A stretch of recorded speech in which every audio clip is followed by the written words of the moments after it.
Welcome back, regular knife people, to another episode of the Regular Guys Knife Channel. All right, I thought we'd do a little video tonight, you know, and we'd talk about some Kershaws, right? No, that's, you know, dad knife joke. No. All right, we're gonna talk about some Spydercos. Okay. You know, Spyderco is a company that has been around since, oh man, I think they were founded in '76 by Sal Glesser and his wife. You know, I think they originally started out producing a sharp maker, which is their it's a ceramic rod. You know, it's crocked stick was one of the words they used to be called, sharpening system. Okay. Maybe we'll do an episode and I'll break mine out. I've had one for absolute years, and it is a quality knife sharpener, and it's pretty hard to get it wrong. So yeah, they started out like 76, 78, you know, producing a sharpening system, and then I believe 81 they introduced their first knife, and that was the Workman. And it had the pocket clip, right? And it had the Spidey hole, right? So you know, a nuclear bomb went off in the knife world, and Spyderco, as we know it, you know, was born. I grew up with a Spyderco in my pocket. I had my first, you know, Delica made in Seki City, Japan. You know, with the nylon scales and the molded in nylon pocket clip. Man, I carried one of those things for years. I carried a Spyderco all 20 years I was in the military. Always, never went anywhere without a Spyderco in my pocket. Probably one in my kit, you know, and I probably lost a dozen in half as many countries. Yeah, I don't know what I would do today if I didn't own a Spyderco. These are just, they've become, you know, they've become friends over the years. I guess they've always produced a quality product. I've never had a Spyderco let me down.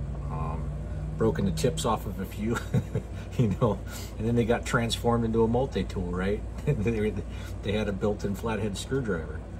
You know, they make a fantastic product at a really reasonable price. You can spend your years collecting knives and never collect anything but Spyderco. They're a stand-up company that stands behind their products. They have always given credit where credit's due. You know, that's one of the reasons why you'll see such a varied amount of I guess I call them designer Spydercos, but Spydercos that were designed by an individual knife designer. Anytime they use a feature, you know, that you know may or may not be intellectual property to another designer, they always give them credit. And I like that. You know, you get a you know, just a variety of knives, you know, from the mild to the wild, right? And that's just factory stock, right? You know, they've also spawned this massive market in accessories, right? Scales and pocket clips and hardware, you know, and you know, all these guys that do modifications, they, you know, grind in choils and stone wash the blades, and you can really, you know, with a few extra bucks, you know, right, you can really make your Spyderco, you know, yours, right? They're making an amazing product. You know, I've picked up some pretty ugly Spydercos, you know, over the years, and thought to myself, what was I thinking, right? But you know, beauty's in the eye of the beholder, right? They have a fantastic lineup of knives. Quite a few of them are very collectible, you know. I mean, just check out prices for like a first run Swiss Bowie, right? And you know, talk about accruing some value, right? You know, some Spydercos just achieve a legendary status, right? And are in high demand, and you know, they won't then take that high demand knife and then absolutely flood the market with it. You know, that's kind of the other thing is you get that that anticipation, right? Because you know, particular knives, say like the you know, like this guy here, right? The smock, right? I've been trying to get a hold of one of these for a year, right? I'm not gonna pay $100 over retail, you know, on the secondary market, because Spyderco, you know, some of their knives, they just put out, you know, they have put out smaller runs, and they just put them out, you know, every so many months, and you just got to be there at the right time, you know, with cash in hand and pick one up. But generally speaking, most Spydercos, if they're still in production, if they're not a discontinued knife anyways, if you just buy your time, right, and you watch the various knife retailers, right, eventually it will come back in stock, right? They do a lot of exclusives with a lot of the different knife retailers. This one is a you know, it's a PM2 Tonto, which was a DLT exclusive based knife. I mean, obviously the only thing that's still original Spyderco on this is the blade and the liners. You know, it's one thing that's always really drawn me to the Spydercos, on top of everything else, is it gives me the opportunity to kind of express myself, right? I can choose new scales, I can anodize hardware, I can buy, you know, titanium hardware and stuff, you know, and you can really personalize those knives, right? Like I said, there's, you know, search the webs, you know, and Etsy and eBays, and you'll see, right, there's an entire industry, right, that's grown up around just accessorizing your Spydercos, right?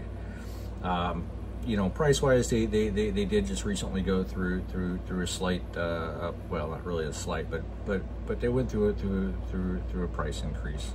I still feel that value-wise, they still stack up against any other knife company out there, and I still feel like you're getting a lot of knife for the money, you know, regardless of the price increase, right? So yeah, you know, Spyderco, based out of Golden, Colorado, right? USA Earth, right? As it says on their blade. Most of the knives, they produce knives in a few locations, right? We've got the top row here. Those are the Golden, Colorado knives, are based on, were originally Golden, Colorado knives, right? Most of which are going to be a cell glusser design. The bottom row here, these are all from their Taiwan Taichung factory, right? And a lot of your designers, like, you know, the smock, the sub hilt, the capara, right, and the stovepipe, right? Those are all produced in the Taichung Taiwan factory, which you know, contrary to I guess common sense, but that's where they tend to be of a bit higher quality, and they tend to be a bit fancier, the knives that come out of Taiwan. By no means are they a lesser animal, you know, because they come from the Taiwan, you know, the Taichung factory there. You know, they're you know, do a little research, man. You know, Taiwan, right? That they're the masters of precision out there, right? There's a lot of very precision machine tools, and measuring and instruments are made in Taiwan nowadays. They make a good product. And then you also have, like, the one and only Lonely I got out here, right? You also got the knives that are still made in Seki City, Japan. A lot of their original line, especially the nylon handled ones, were produced. The Delica, the Ladybugs, the Dragonfly. You know, they were produced in that Seki City, Japan, and they're a quality knife too. There's so many of them out there. They come and go out of my pockets. A lot of them end up becoming gifts. You know, they don't really stick around. You can have one in pretty much any color you want, right? They even do special edition colors in them. but there's quite a few of them, and they're good knives, right? They're excellent knives for the price. Spyderco, if you're into collecting some of the more boutique, I guess, super steels, right? Spyderco also produce knives and just a plethora of steels, right? We've got the LC 200N, right? Like super duper absolute stain-free stainless steel, right? To M390, right?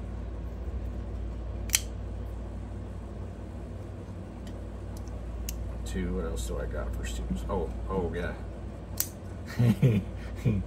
The little guy here, right?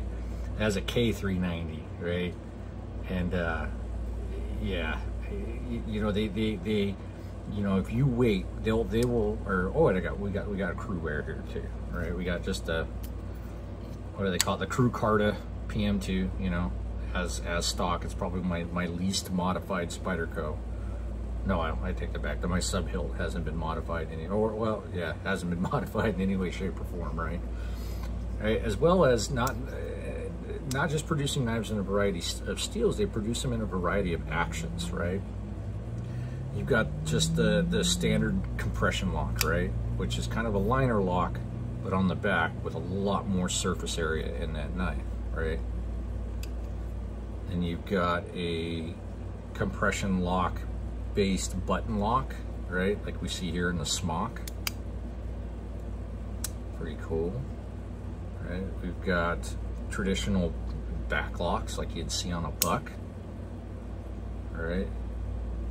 And they'll even do the bog standard, you know, titanium frame lock, all right? And this one's got a carbonized lock face instead of a steel insert. You know, some companies absolutely swear by them, and I've got no reason to doubt their you know, their longevity. They're great knives, right? They just produce a fantastic amount of knives and steels and actions. They even got, you know, there's even, you know, a variety of pivot systems, right? We've got bearings in the smock, right?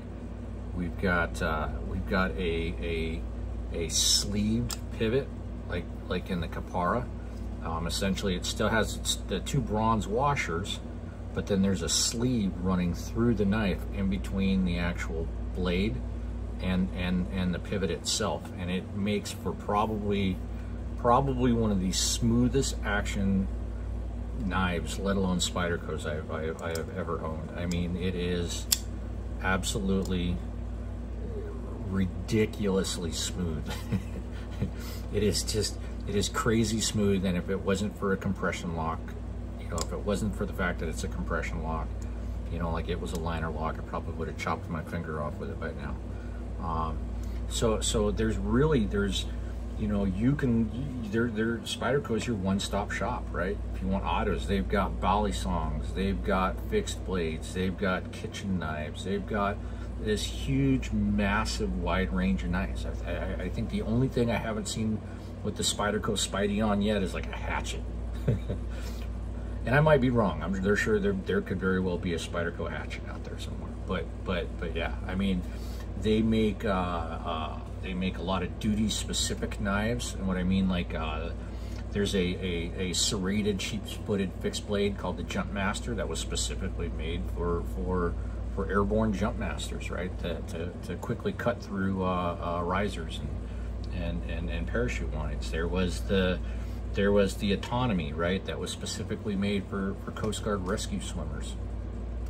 They have a line called the Pacifics and the Salts that were made for scuba diving, right? To endure the rigors of scuba diving. They've done collabs with makers all over the world. They have a couple with I believe Lion Steel out of Italy, such as the Spy Opera. I think they've got another one out of Italy with I believe with MKM, which was a conglomerate of Italian knife makers. But they've really there's really a broad range of knives. And like I said, you know, you can start and stop and collect nothing but Spydercos and still not get tired of looking at new knives. I mean, they're just such a huge, massive, broad range, and it helps that they're generally fairly priced, and it helps that they come from a very stand-up company, and that's why Spyderco is, you know, as a brand, makes up a large part of my knife collection. You know, and I like to customize my knives, right? To me, that draws out kind of that rush you get, you know, when you get a new knife, right? Now I can customize it, right? Now I can pick out some new scales, and there's so many good sources for scales. You know, you can go right to, you know, let's say Rip's Garage Tech, you know, and he makes some gorgeous scales. I don't think I have any of Rip's scales on my knives right at the moment, because I just traded out some black micarta RGT scales for these gorgeous blasted tie scales from Rock Scale Design. And these things, they're the skinny scale, meaning they ground away kind of that hump, or they didn't, you know, well, they didn't grind it away because it probably was just never included, but it's lacking that typical Spyderco hump. And I kind of like that on a smaller handled knife, right? It just allows me to kind of place my hand where I want. You know, you've got guys like Akhmadev, if you've got the patience to wait, right? You know, because he's out of Russia, and it could be a while. And since I had time to kill waiting on these gorgeous Shaman scales, I went ahead and ordered a hardware set from Adrenaline Hardware, and he's out of Australia, and it took right at about a month and a half to get a little baggie of screws from the guy in Australia, right? You know, I got these guys here. Like I said, this knife right here, this was, you know, I picked out the scales and built the knife around them. These are from a guy on Etsy. He is out of Malaysia, and he hand carves these scales out of brass, and they are absolutely gorgeous. Now they weigh they weigh a bit, but yeah, you know, these aren't your jogging. This isn't your jogging knife, right? But it absolutely, just beautiful work. I lucked up and got one of the Blade HQ exclusive Tontos, which I thought was just a fitting knife for this. I went ahead and acid washed it and stone washed it right in the tumbler. I picked up a cheap titanium backspacer off Etsy that I then modified, and I textured it right with my Dremel, you know, and then anodized it that bronze to kind of match the scales, as well as that's a Rip's Garage Tech V2 PM2 clip that I also, as well as textured and anodized, and then all Flytanium hardware. I prefer hardware like Flytanium because it works with the stock pivot, and I just kind of don't trust the titanium pivots. I'm sure they're fine, but just in my head, it just doesn't seem right to have that knife pivoting against titanium. Yeah, and anodized, you know, all the titanium to match, right? And I ended up with a knife that I absolutely adore. You know what I mean? It's just a gorgeous knife to me. You know, I mean, your opinions may vary, right? You could have just spit your beer all over your computer screen. What the hell did he do to that perfectly good PM2? What did it ever do to him, right? But yeah, I mean, because that's like I said, to me that it draws the hobby out for me, right? It lets me savor. I don't have to constantly be looking for that next knife, right? Because I do like to have knives, and I like to collect knives. I do on occasion, you know, rush in and end up with some knives that I'm not perfectly happy with, and then I end up with some knives that just kind of don't fit in my collection, and then my friends and maybe their kids, they benefit, right? They get them as birthday presents and Christmas presents, right? And then Lathan's the knife Santa Claus, right?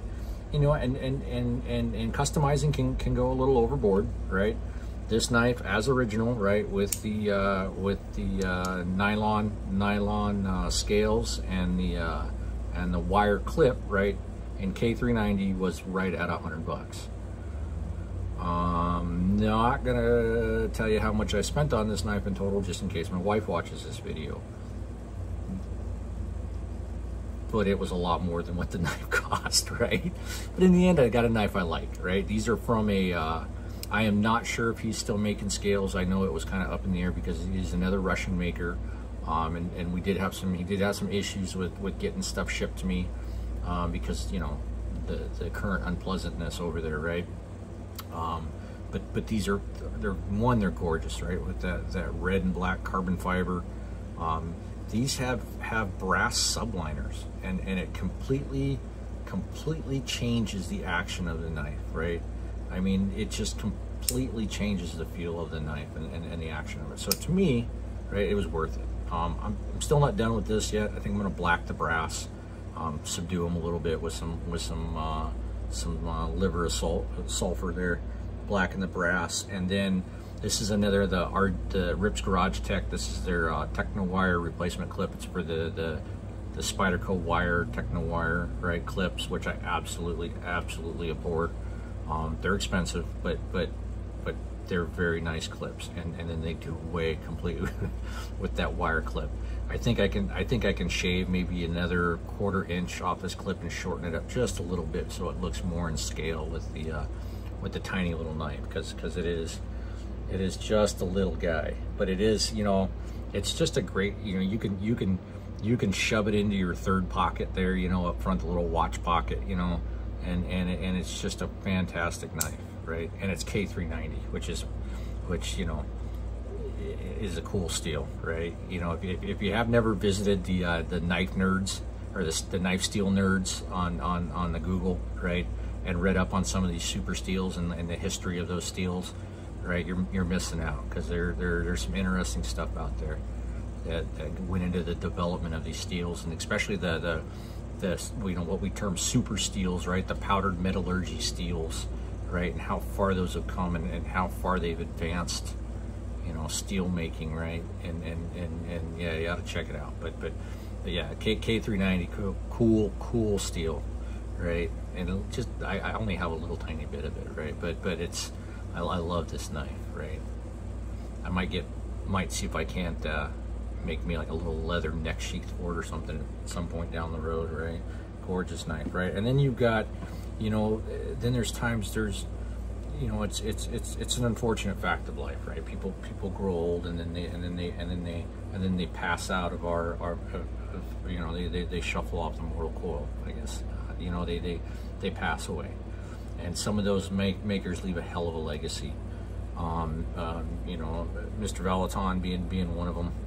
You know, this guy, like, growing up, right, and at the supermarket and seeing that Blade magazine, you know, on the magazine rack, you know, odds were good, man, that you were gonna see one of Valaton's knives on there. He produced some of the most beautiful, you know, Italian stiletto inspired knives I've not seen their equal to this day. And so, of course, you know, a collab with Spyderco, you know, I'm gonna own one. And the sub hilt, you know, it's like a gentleman fighter, you know, with a big thick ass blade. You know, you know it. You know, it doesn't look super intimidating. You know, a bit small, and then you flip it around, right, and you know that thing means business, right? Just a gorgeous knife, you know. Beautiful knife, you know, and that goes for all of them. You know, and stock out of the box, you know, they can go anywhere from 30-ish bucks, you know, all the way to their top of the line, you know, gold knives, right? They're you know, like the stovepipe here, right? This was a collab with Kingdom Armory. He had made a similar knife, or makes a similar knife, called the Bill the Butcher, inspired by you know, the guy, the character from Gangs in New York, and you know, the knife it came out to a little bit of ridicule, I guess, maybe people weren't super stoked with the price versus the what they were getting. You know, I on the other hand, love this knife. I think I more than got what I paid for. Stacking this up against some other, you know, $400 knives that I've purchased in the last few years, this thing easily, you know, holds its own. You know, solid titanium backspacer. You know, a unique pocket clip. You know, a unique pivot system. The pivot, I guess, washer, we'll call it right here. It actually acts as the over travel stop for the lock bar.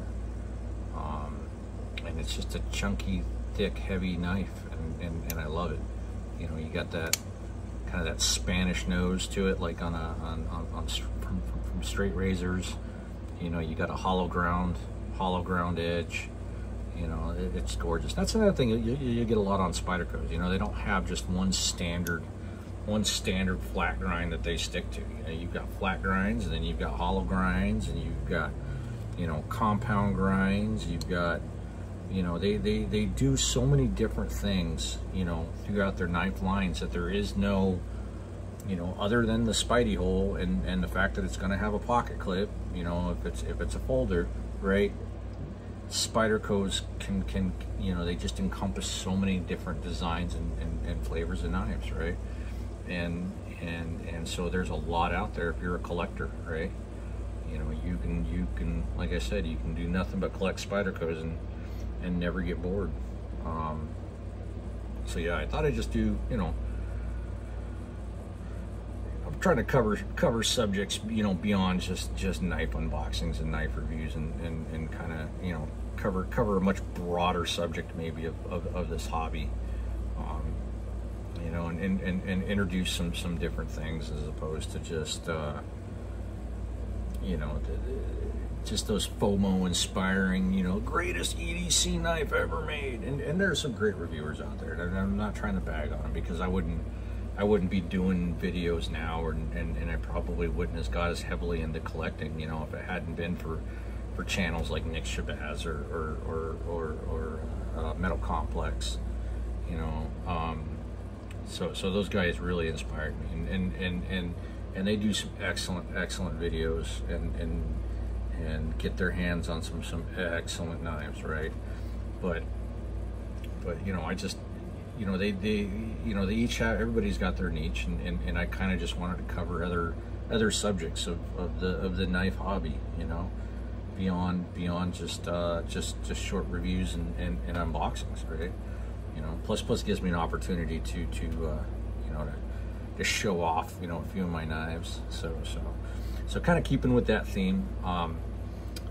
Probably my next video, I don't know. I'm waiting on some parts. I'm going to upgrade or accessorize, you know, the smock here. Of course, we're gonna do some scales. Upgrade the bearings to some skiffs. You know, change the clip out, and then beyond that, I'm not sure. I don't know if you know, since we're modifying it, obviously it's not going to stay you know, mint in box collector's knife. This is going to be a carry, you know, a user's knife. You know, but I'm not sure what I'm going to do with it. I can't find much. There's a seller on eBay with titanium hardware. I've not had the best of luck with the eBay titanium hardware. But yeah, we might give them a try, give it a shot. We'll try it out. But beyond that, I think Adrenaline out of Australia is the only other company that I know of for sure, at least quality company, making titanium hardware for the smock. Now, you know, do you need it? Probably not. But I'm not waiting 2 months for some titanium screws. Great product at a good price. It's just that waited kill me. Maybe I'll do all the other modifications and save the screws for last, and then, you know, do those down the road. But for sure, we're going to be doing some mods to this. We're going to yeah, I don't know. Maybe we'll stonewash the blade. I don't know. You know, it's got a nice finish, but I'm not wedded to it. So maybe we'll do a stone wash, an acid etch and stone wash. And then I'm thinking of adding some jimping to the backside here, just to give me a little bit more traction when I flip it. Now I've done jimping on a unhardened knife. I have never attempted doing jimping on a knife that's already been heat treated, so I'm not 100% sure it's possible. But I did order an expensive checkering file that we just may or may not completely destroy in one go, and or we might be fully successful and we'll have added some jimping where I think it needs it. You know, it is a front flipper, and it's smooth and it's very well deburred, and the edges are broken, but I would like to have just a little bit more traction, you know, right there for the flip. And yeah, beyond that, you know, we'll look for that in a couple of weeks. Kind of holding off on doing the mid-tech video for a little bit.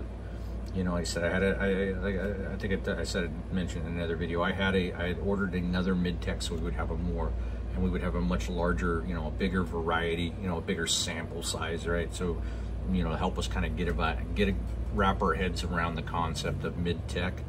But unfortunately, that knife was destined to not remain in my collection, and I would have been embarrassed to put that up there with some of the other mid-techs I own, because it was in no way, you know, I guess mid-tech means different things to different companies, right? You know, you look at a Medford and they don't have like a base knife, you know, that you start from.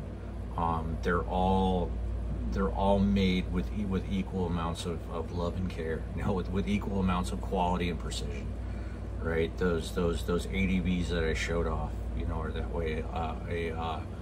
A Hinderer, you know, there's no, you know, their base knife is still pretty still a really nice knife.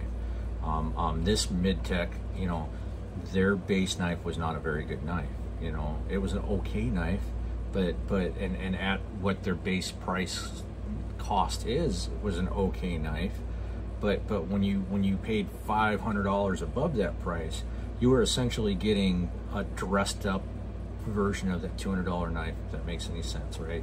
You weren't getting any better build quality. You weren't getting, you know, any of that loving and care, right? That, like, say, Medford puts into his knives, or that Hinderer puts into his knives, right? You know, where they've been gone over by an actual person and adjusted and fidgeted with until they got it right? You didn't get that, right? You got a knife that was assembled in the, you know, U.S., made from imported production parts. That, you know, in all fairness, was a gorgeous knife. A lot of work went into making it as pretty as it was, but I would have been much happier with, say, a less flashy knife that didn't have razor sharp edges on the flipper tab, right? Or had better than crummy, you know, Asian imported, you know, Chinese imported loosey-goosey T6 hardware. I mean, that's just, you know, I don't know. I mean, I guess, you know, I thought I was picking up some performance, and I didn't get it, right? I just got a you know, like a safe queen, right? Something that was just there to be looked at. Right, not an actual use. And it was kind of disappointing because there were some reviews, right, of that knife where it showed people out in the woods with beards and backpacks and fire making kits in their pockets, right, and gave it decent reviews. But I'm now, after seeing the knife, I kind of question to what lengths of hard use they put it through, right?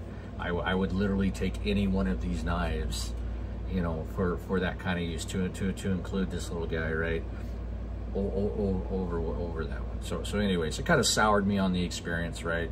No fault of the brands that I already own, and so you know, I'm just kind of taking a break on them for a bit, and probably I'll you know, the itch will get me, and I'll acquire, you know, I'll acquire another one here down the road, you know, probably much sooner than later, and then we'll get that video done, right? and we'll do some disassembly on them, and we'll actually take a look at what a quality, you know, mid-tech production, you know, knife looks like, right? Because there are some differences, right? And you're paying for those differences, and it's nice to kind of know what those differences are, and that way you can decide that maybe those differences aren't worth the extra money, right? Maybe you would much rather have, you know, any three of these beautiful guys instead of you know, one of them. So yeah, so, you know, again, kind of focusing on you know, being, I don't want to say budget friendly, because, you know, here in front of me are two screwdrivers that I paid over $100 for, right? Who am I to talk about budget friendliness, right?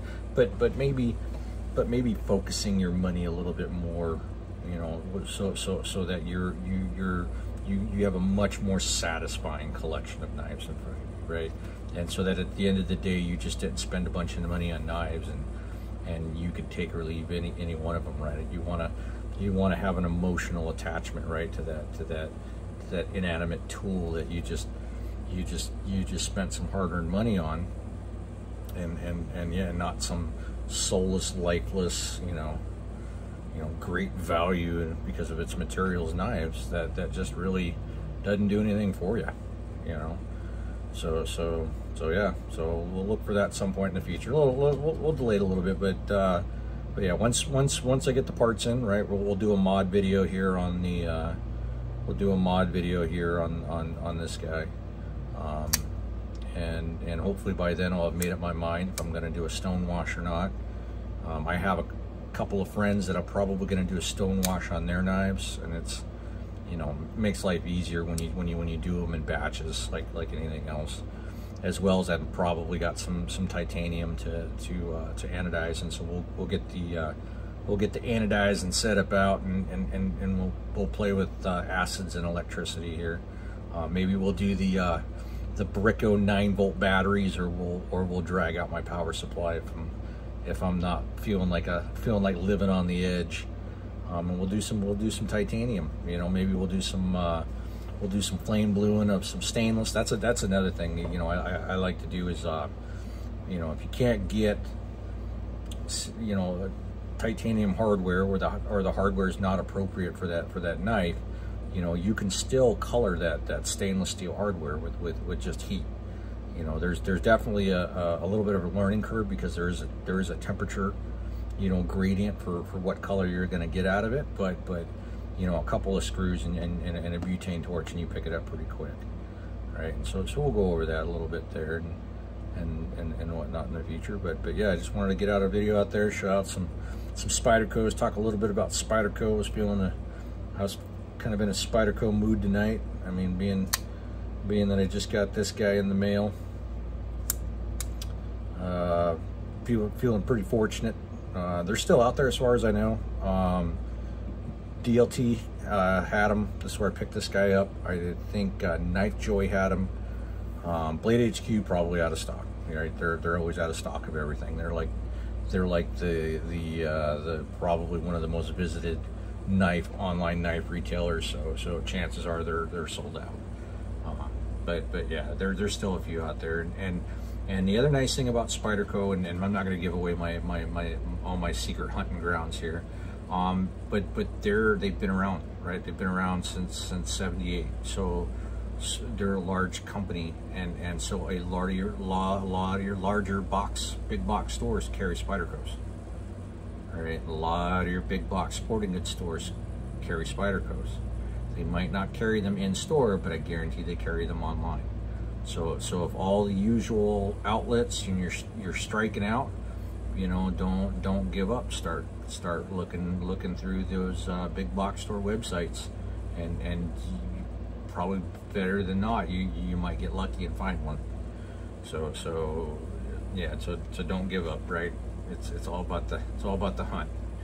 All right. Well, I appreciate you guys coming along with me tonight. I think this is going to be a fairly short video for once. Like I actually said it, and it's going to be short. All right, and yeah, appreciate coming along, and wish you all have a good night. And this is the Regular Guys Knife Channel. All right, and I'll see you soon.